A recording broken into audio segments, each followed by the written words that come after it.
Hello, I'm Roxana Robinson, and this is for Statorec. My essay is called On the Militarization of the Police. There's a practical reason for American police to carry guns. American civilians carry guns. 46% of all guns in private hands around the world, 400 million of them, are owned by Americans.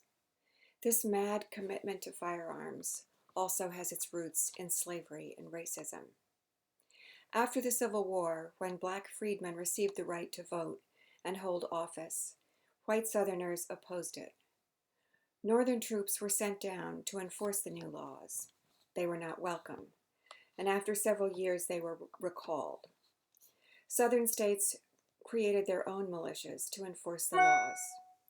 These official bodies were comprised, in theory, of both blacks and whites. But since white Southerners refused to serve with blacks, the militias became de facto black.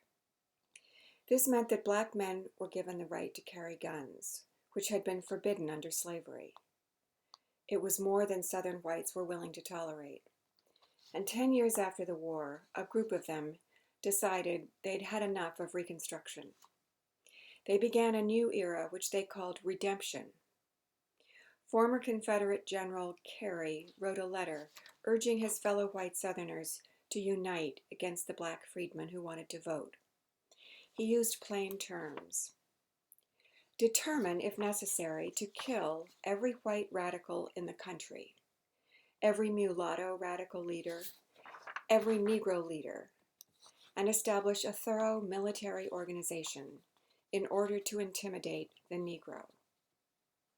Southern white men responded with vigor. They set up their own paramilitary armed forces, often led by Confederate veterans. They were called gun clubs, but they were really based on the old slave patrols. They were made up of the same people, angry white men, and they had the same intentions, suppressing black people. One of the first incidents of redemption took place in Hamburg, South Carolina, an all-black town. Two white men tried to interrupt a 4th of July parade led by the black town militia.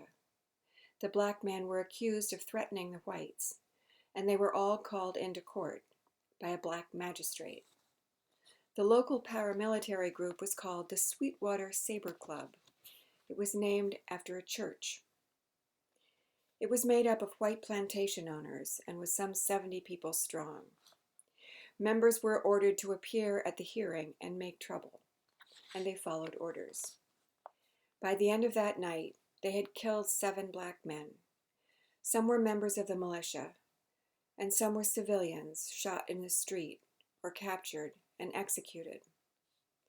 My great-grandfather, Frank Dawson, who was the editor of the Charleston News and Courier, was outraged by this, though he was a Confederate officer himself.